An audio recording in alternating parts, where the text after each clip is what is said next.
internationally, then we are fooling ourselves that we will really use ICT for global growth and national development. A couple real things that we can, initiatives that have been humming that we need to accelerate, I think, to get us to that point. We have the e-tech park, we have the Tamina Tech Park. So we have potential business incubators, cyber parks that I feel are humming there, and we have not begun to explode as yet the potential in those things, all right? So because our markets are small, I suggest that we look for what is our niche. Let us use our creativity, our talent in the arts, in the music.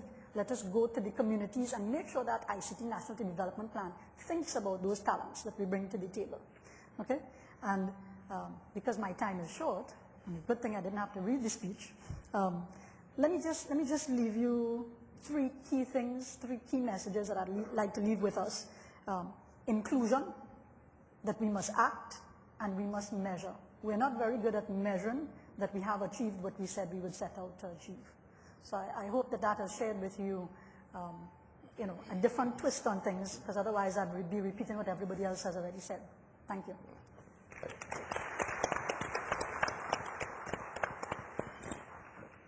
Thank you very much, Ms. Correrio. Ladies and gentlemen, let me tell you that in the experience that I've had with doing stuff like this is probably the most excellent panel that I've ever sat with, because of the fact that a couple of the people here came to the podium this morning protesting with the time that they were told that they were going to get. But I want to tell you that all of them kept within that limited time. That says that these are people who are serious about the business that they are in, and they want to get action. I take Mr. Pion's phrase when he started saying that he can't be faulted for knowing what to do. He has a problem with saying it too straight, and sometimes that is not such a bad thing. And again, this is a very business-like exercise we're dealing with. It's easy to do this because the interactive session that will follow now, it is almost totally scripted to keep the presentations on focus from up here and from in the audience. For instance, there are some questions that you all are going to be challenged to address as you seek to get the information you want, such as, is an environment for innovation being fostered in Trinidad and Tobago? How do ICT and innovation relate to development objectives? And how can ICT impact the lives of the citizens in Trinidad and Tobago? What are the potential innovation generation models that can be implemented, both in the public and private sectors? And what drivers are needed for greater innovation in the sectors? As you get ready to ask your questions and get involved in the interactive session, and you know that when you get up to speak, just say who you are and who you may be representing if that is the case. Let me just go back to the Honorable Minister. If perhaps you can just briefly again encapsulate what you say are the two major challenges facing Trinidad and Tobago in this regard. Well, of course, Trinidad and Tobago is small, and Trinidad and Tobago up to now has been involved in ICT, yes, but Trinidad and Tobago has not developed its own software industry. We have been importing everything that we do in ICT. And therefore, we have a challenge going forward, given that we are no longer going to be graced with large amounts of gas and oil. And remember, the gas price is down and will be down for a very long time. We have got to be doing what we should have been doing 20 years ago, which is get into a mode of diversification and transformation of our economy. This actually means we have to do the work that somebody said we should be doing.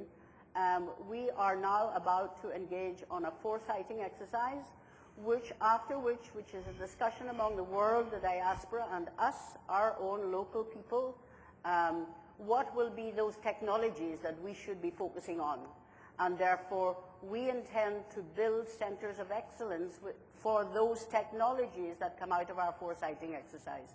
The challenge is our smallness. The challenge is risk finance is not always available, and government has now committed to fund the National Innovation System, which will provide seed funds, capital, venture capital, and grants to ensure that the Centers of Excellence research work will be taken to the next stage of the intellectual property protection, and then the creation of small and medium enterprises on new platforms for development. Thank you very much. Any challenges among you all, or buttressing that you see might be necessary, Mr. Cross? The minister mentioned what is happening in Trinidad and Tobago, and I go along with her, and I would just extend it to say we need to look Caribbean as well. Exactly. We need to look Caribbean. So that is the important thing. We go Caribbean, we do things together, we have more things together. And as we look in the Caribbean, we see that there's a challenge as far as the infrastructure is concerned. And that is one of our big problems. But let us start by going Caribbean-wide. Does Trinidad and Tobago then, in that context, offer to provide some assistance to other countries to get them up to where they should be, so that harmonization that you talked about earlier must happen? I don't want to look at it as providing assistance, but rather working with the others, because there is knowledge throughout the Caribbean, and therefore it's pooling together what you have, working together, and find the best way of going forward. If I could just pick up on that point, it's about ICT allows you to break down the geographical boundaries. There is no reason why we should not be tapping into talent across the Caribbean in other islands and exploiting that in a resaleable service or product. So, I see ICT is the absolute way to get that done. Otherwise, you stay as these insular little islands with the limitation of what you can produce within your own country. Because if some of us are too far behind, Mr. Peon, what does that do to the requirement for us moving ahead from the point of view from TSTT? Well, the question, and it's not even just TSTT, but the question really what's going on now around the world is that applications are coming up and everybody uses these things, right? And so my contention is it's not the Caribbean, it's the world. Right. So yes, like for example, I'll tell you, I went to I was speaking to somebody from Jamaica a while ago, and they have a lot of these applications, that they use in their government in their government applications, which somehow we are recreating here. So I was asking myself at the time, I didn't publicly say anything about it, but I was asking myself, well, why don't we use theirs? I mean, if you're really talking about the Caribbean, they've already been doing it, especially this, the tax structure stuff. They're already doing it over there. They have figured it out for a while. So why don't we go and talk to them and get that? But again, I'm focused on access, right? But that makes them in a sense. Now, if you're talking Caribbean-wide, right? There's three things that you fundamentally have to have in order to make this thing happen. One, you really have to have bandwidth in between the islands. That's a very important issue. Yeah. Because without bandwidth, you don't make it. The second thing, though, which is kind of something that we're trying to do right now, is create what's called the new generation operating system. Now, in the past, telecommunications companies all over the world had different systems. They had their billing system and their customer service system and their financial system, and they all don't talk to each other. Now, in order to create apps that will work, that you'll be able to help with the creation and bringing them in, you have to invest on that. And that could be done here for the Caribbean. So, I'm saying the two things.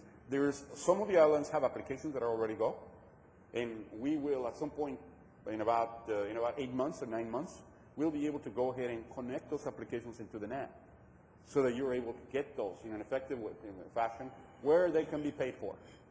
So, yeah, I absolutely agree with the concept that you put together, don't reinvent the wheel. If somebody's already done it, go ahead and use that part of the wheel. Agree. The floor is yours, ladies and gentlemen. You wanted to No, I just wanted to expand on the Caribbean issue, and I'm glad that Philip brought it up. Because I am the chairman of the Caribbean Development Bank, and last month I was there for the election of the new president. And when the new president was talking to the governors, he stated that up to now, the Caribbean Development Bank has been focused on projects, a road, a bridge, or whatever, in certain islands. But it is time that the bank look at the economic development of the CARICOM region, and that will be his thrust. So that I applaud, and I think this is where we have to go because we need each other. We need the region to be together if we're going to be competitive in anything. We need the region with us. That region is actually going to be our test market when we do develop the products and services I talked about at the centers of excellence. And if I can, let us not underestimate the need for skills development across the piece. You know, we talk about this like there's already a certain amount of adoption, a certain amount of skill in Trinidad as well as the Caribbean as a whole. not. There is not. And It's there's not a lot of sufficient. work, not sufficient. Yeah, There's that's a what lot my of work. ministry is focusing on in the centers of excellence. The top is the building of skills. Should we have to import them from our diaspora to begin with, or import them from outside, wherever, to begin with, that is the number one point of focus in the center of excellence. Yeah. Skills, I agree with you. Yes? Yes, sir.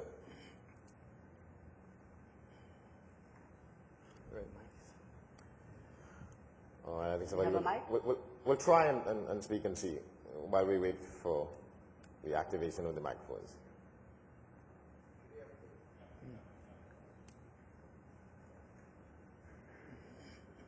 Wow.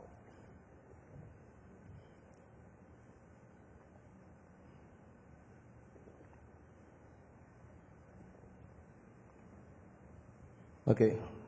Good day, everybody. I have three questions relating to one. Could you just tell us who My you name are? is Earl Joseph. I'm a private citizen. I'm a budding entrepreneur. I want to go into this particular area, and I have some concerns, and I need to have some questions answered. First thing, I want to address these particular questions to Mr. Peon, hoping that it will be on the topic that we are talking about.